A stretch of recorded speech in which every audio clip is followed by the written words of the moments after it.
Seria melhor a gente já ter um novo comportamento previsto como uma alternativa para esses padrões repetitivos? Não necessariamente. Eu acho que dentro daquilo que eu entendo, esse padrão ele vai acontecer a partir do momento em que você dá a pausa, porque não é a gente que escolhe. Sim. Né? O nosso cérebro é que, o córtex pré-frontal, nesse sentido, é que combina essas informações sensoriais e a sua memória e tal, e toma uma decisão. Perfeito. Então, eu dou alimento para ele tomar a decisão. Não sou eu exatamente quem decido. Aliás, eu acho que o eu nem existe, mas isso a gente fica para um próximo Outro podcast. Tá, então esse momento de espera, ele é um momento que a gente pode segurar e racionalizar para ter... Exatamente. Aguardar que o sistema nervoso traga uma nova... Porque é o seu sistema nervoso que vai responder. Que ele traga uma nova resposta para isso. Uma resposta mais adaptativa, uma resposta adaptativa mais alinhada aos nossos valores e objetivos e à pessoa que a gente quer ser. Perfeito. Né? Perfeito. Então, assim, e aí tem a resposta, que é o R do Peer, o último, né? E essa resposta é a sua tomada de decisão, que é diferente de escolha. Escolha quem faz é o seu sistema, não é autônomo, porque literalmente ele não é autônomo, mas ele é automático, são os seus padrões. Ele é automatizado, exatamente, né, de uma certa maneira. Exatamente. Né? Isso me leva a pensar na questão do livre-arbítrio, né? Isso tem que ter outro podcast. Isso é uma polêmica também. Não existe, na minha opinião, não tem como ter livre-arbítrio. Eu adoro. Não existe livre-arbítrio. Difícil, né? Eu acho que o único livre-arbítrio que a gente tem é poder direcionar a nossa atenção. Esse é o único. E, de novo, não é a atenção no que você está fazendo, é a atenção na atenção.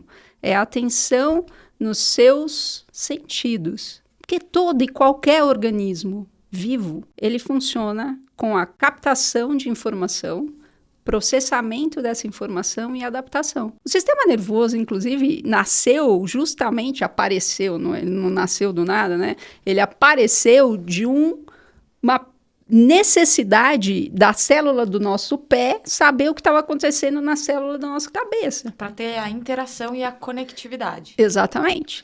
E ele é responsável pela nossa adaptação ao ambiente. Essa adaptação a gente chama de homeostase, a gente chama de autorregulação. E que a Má vai explicar. Que vem toda essa parte de sobrevivência. O que é homeostase, gente? Sabe aquele dia que você terminou muito irritado, cansado, trânsito, o Brasil perdeu?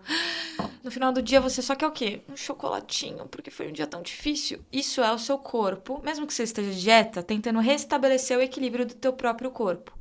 E é difícil a gente quebrar esses hábitos, porque o corpo vai sempre jogar a gente para onde ele vai conseguir se equiparar ao que ele precisava. Ele faz isso naturalmente. Qual que é a pegadinha aqui, né?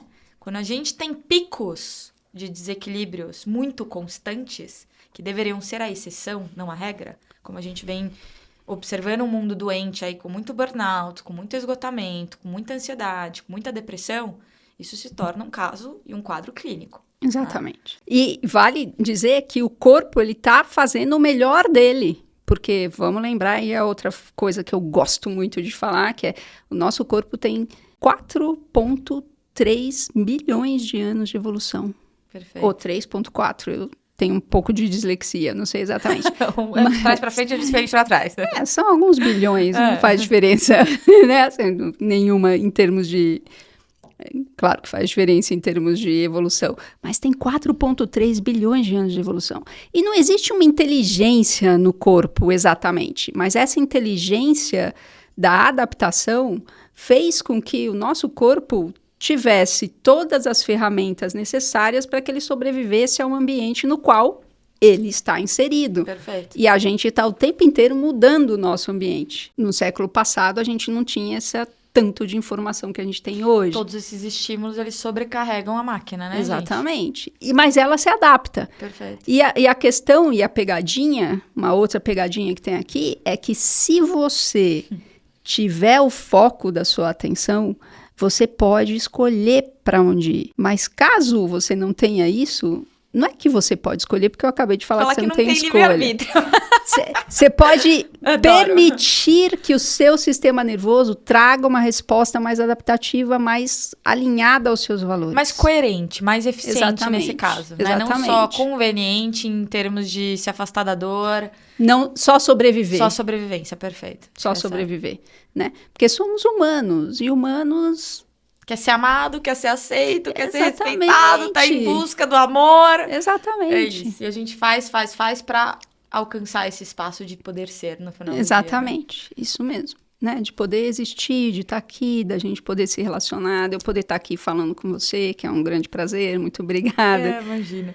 E Berta, você falou da questão, queria voltar nessa questão do cérebro, do não estar, o córtex pré-frontal não estar formado, né, quando a gente nasce. Porque Sim.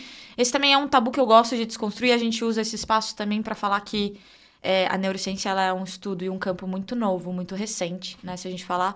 Foi na época de Galileu aí que a gente pegava a luneta e apontava para a Lua, que se inverteu a ferramenta, começou a apontar para a célula, né, de Sim. plantas, árvores, e aí se apontou para um neurônio e não se viu nada nessa década, né?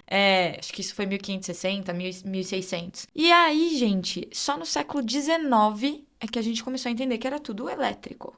Né? Uhum. Então, é muito pouco tempo que a gente estuda e cada fim de semana tem um neurocientista se formando aí de cursos rápidos e às vezes a gente acaba, né, transformando alguns tabus aí de informações picotadas. Tem estudos que mostram que o nosso córtex, a parte do pré-frontal, do planejamento, raciocínio lógico, tomada de decisão, do foco, né, do controle da regulação emocional, de tudo isso, ele só fica pronto até os 21 anos. Tem estudos que eu já li que até 25. 25, né? 25. Então, assim, olha só que absurdo. A gente tava falando aqui da história da Berta, escolheu o que ela quer ser pro resto da vida, mas que foi um insight dela com ela mesma, não foi uma referência, né, do contexto, da família. A gente escolhe o que a gente vai ser pro resto da vida em termos de execução profissional com 15, 16, 17 anos no Brasil. Sim.